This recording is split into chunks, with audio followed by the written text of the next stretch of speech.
অন্তর্বর্তী সরকার দরপত্রের শর্ত শিথিল করায় জ্বালানি তেল সরবরাহে প্রতিযোগিতা ও স্বচ্ছতা বেড়েছে।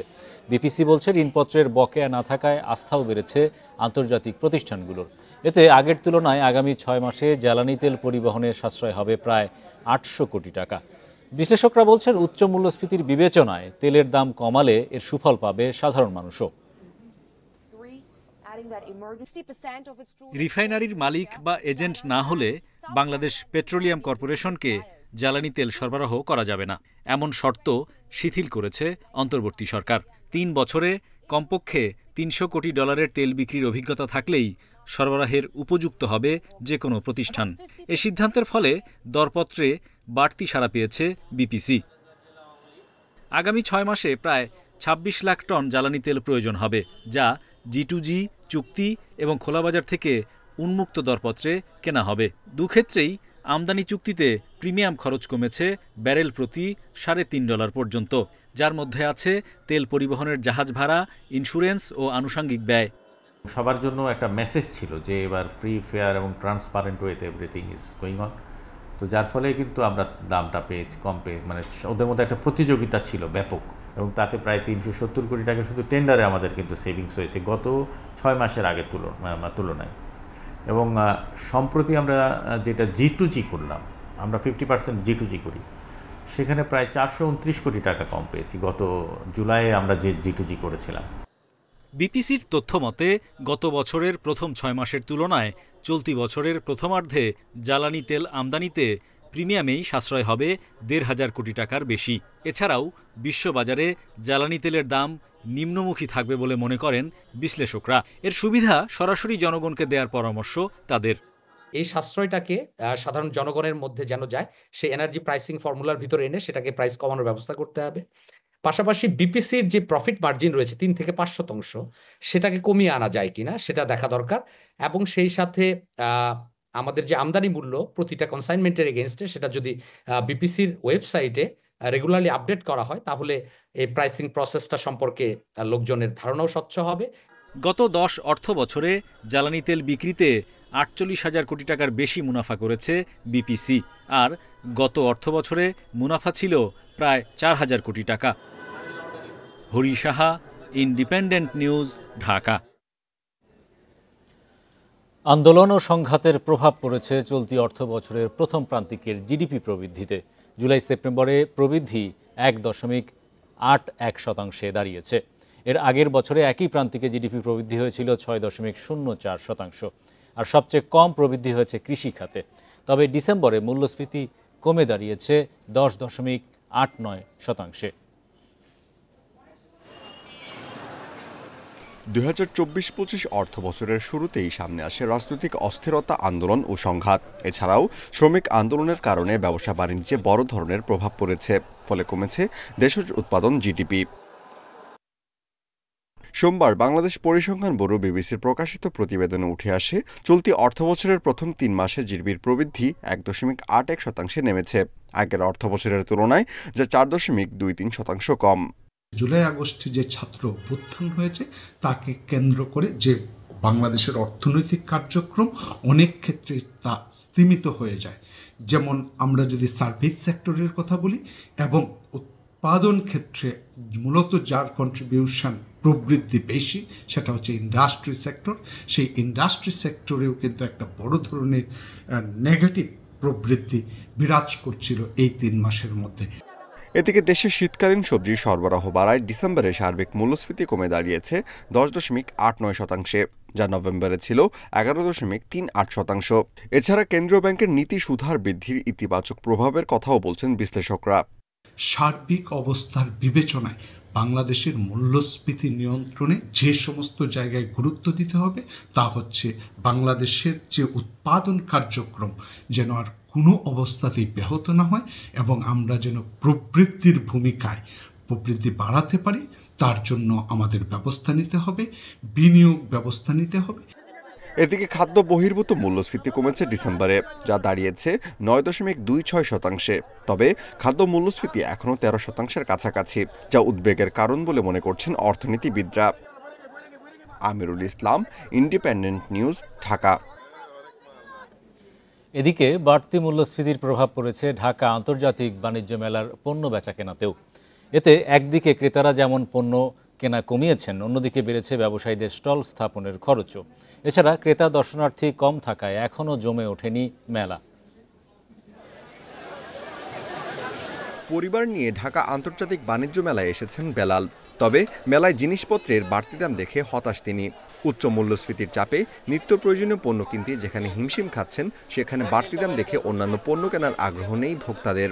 অনেক কিছু কিনতে ইচ্ছা করছে, কিন্তু দেখা যাচ্ছে দামটা ক্রয় ক্ষমতার ভিতরে থাকছে না, সেটা তো পছন্দ করে চলে যাচ্ছে, কিনতে পারছি না। এই ধরনের একটা প্রভাব তো পড়ছে। অনেক কিছু আসলে দাম বেশি, যেমন রাইস কুকার, প্রেসার কুকার, এগুলো তো আসলে একটু দাম ওঠানামা করে। একটু বেশি দাম। গত বছর যে জিনিসগুলা 100 টাকা বা 120 টাকা কিনছি, এটা 130 টাকা, 40 টাকা বা 150 টাকা। ক্রেতাদের অভিযোগ, মেলায় ব্যবসায়ীরা বেশি দাম নিচ্ছেন, আবার অনেকেই বিক্রি করছেন নিম্নমানের পণ্য। এবারের মেলায় মোট 362টি স্টল ও প্যাভিলিয়ন বসবে। মূল্যস্ফীতির চাপ এসব ব্যবসায়ীদের উপরও পড়ছে। তারা বলছেন কয়েকগুণ বেড়েছে স্টল বসানোর খরচ। গত বছরের তুলনায় এবার একটু সামান্য বেশি হয়েছে মূল্যস্ফীতির কারণে। আমাদের স্টলটা গতবারের থেকে অনেকটা বড় করা হয়েছে এবং খরচটাও অনেকটা বেশি হয়েছে। বর্তমানে মূল্যস্ফীতির কারণে তাদের একটা প্রেশারের মধ্যে আছে সবকিছু আর কি, এটার জন্যই আর কি এই পরিস্থিতিটা দাঁড়াচ্ছে। এদিকে মেলায় এখনও ক্রেতা দর্শনার্থীদের ভিড় কম। তবে ব্যবসায়ীদের প্রত্যাশা কয়েকদিনের মধ্যেই জমে উঠবে আন্তর্জাতিক বাণিজ্য মেলা। Amirul Islam, independent news, Dhaka. Metro রেলের টিকিটের ওপর ভ্যাট অব্যাহতি সুবিধা আরও 1 বছরের জন্য বাড়িয়েছে জাতীয় রাজস্ব বোর্ড এনবিআর। সোমবার এ বিষয়ে একটি আদেশ জারি করেছে সংস্থাটি। আগামী 31 ডিসেম্বর পর্যন্ত এই অব্যাহতি থাকবে। এনবিআরের আদেশে বলা হয়, মেট্রো রেল যানজট নিরসনে গুরুত্বপূর্ণ ভূমিকা রাখার পাশাপাশি কর্মঘণ্টা সাশ্রয় করছে। তাই মেট্রো রেলকে আরও জনপ্রিয় করতে এবছর মেট্রো রেল সেবার ভ্যাট অব্যাহতি দেওয়া হয়েছে। প্রকল্পটি চালুর পর থেকেই এর মালিক কোম্পানি ডিএমটিসিএল এর অনুরোধে এই সেবার ওপর ভ্যাট আরোপ করা হয়নি।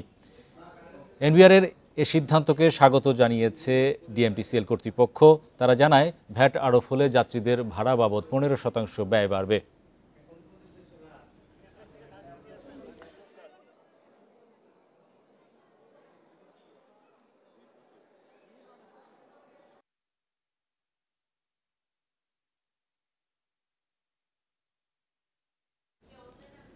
সঞ্চয়পত্র কেনায় জুলাই অভ্যুত্থানে শহীদ পরিবারের সদস্যদের ছাড় দিয়েছে জাতীয় রাজস্ব বোর্ড এনবিআর। সরকারের দেয়া অর্থ দিয়ে এসব পরিবারের সদস্যদের সঞ্চয়পত্র কেনার ক্ষেত্রে আয়কর রিটার্ন দাখিলের প্রমাণপত্র দেখাতে হবে না।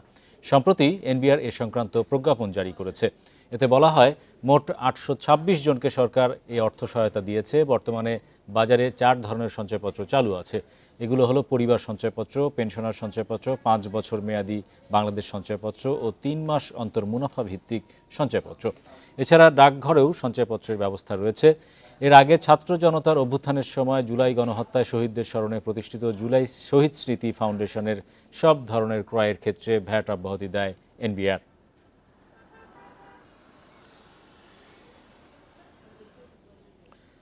রাজনৈতিক ও অর্থনৈতিক অস্থিরতার মধ্যেও চলতি অর্থবছরের প্রথম 6 মাসে রেকর্ড রাজস্ব আদায় করেছে চট্টগ্রাম কাস্টমস হাউস। গতবারের একই সময়ের তুলনায় প্রায় 2382 কোটি টাকা বেশি রাজস্ব আদায় হয়েছে। আমদানি রপ্তানি সংশ্লিষ্টরা বলছেন, কাস্টমস হাউসের অনলাইন প্রক্রিয়ার নানা ত্রুটির কারণে ভোগান্তি পিছু ছাড়ছে না তাদের। 2024-25 অর্থ বছরে চট্টগ্রাম কাস্টম হাউসের রাজস্ব আদায়ের লক্ষ্য 83,000 কোটি, যা জাতীয় রাজস্ব বোর্ডের শুল্ক আদায়ের লক্ষ্যমাত্রার প্রায় 17 ভাগ। চট্টগ্রাম কাস্টম হাউসের তথ্য বলছে, চলতি অর্থ বছরের জুলাই থেকে ডিসেম্বর পর্যন্ত 6 মাসে আদায় হয়েছে 35,903 কোটি 41 লাখ টাকা। গত অর্থ বছরে একই সময়ে আয় ছিল 33,521 কোটি 31 লাখ টাকা। গতবারের চেয়ে বেশি আদায় হয়েছে 2,382 কোটি 10 লাখ টাকা। সংশ্লিষ্টরা বলছেন, অর্থ বছরের শুরু থেকে দেশের সামগ্রিক অর্থনীতি নিম্নগামী। গেল বছরের চেয়ে আমদানি কমেছে খাদ্যশস্য 7 ভাগ, শিল্প কারখানার যন্ত্রপাতি 25 ভাগ, সার 30, তেলজাতীয় পদার্থ 13 ভাগ। তবে আমদানি কমলেও বেড়েছে শুল্ক আদায়। গত বছর নভেম্বর মাসে আমাদের যে পরিমাণ জাহাজ এসেছিল, এই বছর নভেম্বর মাসে তার জাস্ট 50% জাহাজ আমাদের এসেছে। সো আমদানির পরিমাণটা তো কমে গিয়েছে, ডিউটি স্ট্রাকচার বৃদ্ধি পেয়েছে অথবা ট্যারিফ বৃদ্ধি পেয়েছে, সেসবের কারণে এটা বৃদ্ধি পেয়েছে আর কি। এদিকে ব্যবসায়ীরা বলছেন বন্যা, ধর্মঘট, ডলার সংকটের পাশাপাশি কাস্টমস হাউজের সার্ভার জটিলতায় সমস্যায় পড়েছেন তারা। এতে বড় অঙ্কের লোকসান গুনতে হয় তাদের। বিরূপ পরিস্থিতিতেও এই প্রবৃদ্ধিটুকু আমরা মনে করছি এটা একটু আমাদের জন্য ইতিবাচক। ডলারের মূল্য বৃদ্ধি পেয়েছিল, এখনও বর্ধিত আছে। এই কারণেও কিন্তু ধরেন রাজস্ব আদায় বেড়েছে, পণ্য আমদানি কম হলেও। ব্যাকআপ সার্ভার সবসময় থাকা উচিত প্রত্যেকটা জায়গায়, না হলে কারণ এটা ক্রাশও হতে পারে, এটা হ্যাক হতে পারে, অনেক কিছু হতে পারে। সেজন্য একটা ব্যাকআপ সার্ভার থাকলে ওটা আপগ্রেডেশন হওয়া পর্যন্ত যাতে ওই ব্যাকআপ সার্ভারটা দিয়ে যাতে চালিয়ে নিয়ে যেতে পারে। রাজস্ব আদায়ে সবচেয়ে বেশি প্রবৃদ্ধি হয়েছে ডিসেম্বরে, যা প্রায় 6,500 কোটি টাকা। অনুপম শীল, ইন্ডিপেন্ডেন্ট নিউজ, চট্টগ্রাম। সপ্তাহের দ্বিতীয় কার্যদিবসে সূচকের উত্থানে লেনদেন শেষ হয়েছে দেশের দুই শেয়ার বাজারে। ডিএসইর প্রধান সূচক ডিএসইএক্স 33.67 পয়েন্ট বেড়ে অবস্থান করছে 5,198 পয়েন্টে। বেড়েছে লেনদেনের পরিমাণও। সোমবার ডিএসইতে লেনদেন হয়েছে 362 কোটি 67 লাখ টাকার শেয়ার। হাতবদল হওয়া 398টি কোম্পানির মধ্যে দর বেড়েছে 223টির, কমেছে 101টির এবং অপরিবর্তিত ছিল 74টি শেয়ার ও মিউচুয়াল ফান্ডের দর। টাকার অঙ্কে সবথেকে বেশি লেনদেন হয়েছে ফাইন ফুডসের শেয়ার। অন্যদিকে চট্টগ্রাম স্টক এক্সচেঞ্জের সার্বিক সূচক বেড়েছে 5.87 পয়েন্ট। লেনদেন হয় 8 কোটি 49 লাখ টাকার শেয়ার। এই ছিল আজকের অর্থনীতি সারাদিনে। ইন্ডিপেন্ডেন্ট টেলিভিশনের সব খবর জানতে চোখ রাখুন ফেসবুক, ইউটিউব এবং এক্সে। আমন্ত্রণ আমাদের পরে রাখবেন।